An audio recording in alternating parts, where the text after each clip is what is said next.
circadien. Donc, en fait, tu commences ta journée.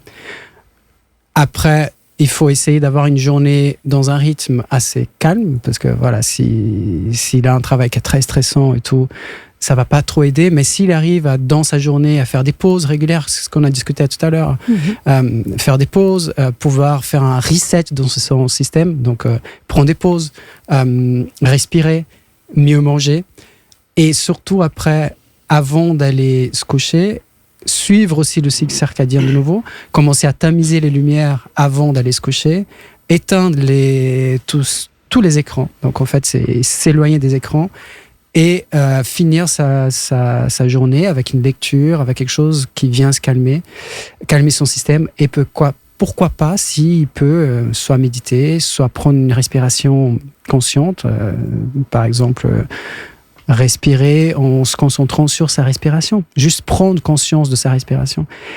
Là, ça va commencer à l'aider, ça va commencer à réinitialiser son corps dans ce sens-là. Donc ça peut être une chose. Et puis faire du yoga. Toujours le yoga. Toujours du yoga. Ouais, pour rebondir sur ce que tu dis, rien n'est figé dans le corps. Il y a juste des cristallisations plus ou moins importantes. Mais le corps a, je vous dis, cette capacité d'autorégulation qui est juste phénoménale.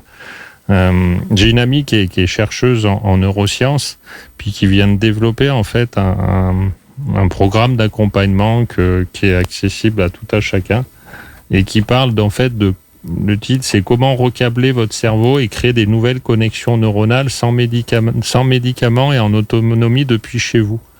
Ça va, c'est pas trop long comme truc. Elle amène des outils très pratico-pratiques aux gens qui permettent justement de remettre en place de nouvelles habitudes.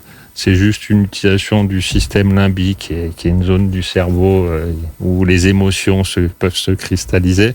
Et donc, il faut réinformer le cerveau en lui disant, écoute, c'était bien ça, ce que tu as vécu, mais va plutôt dans ce sens-là. Et il est capable de le faire. On lui fait emprunter enfin un peu des chemins de travers. Ouais.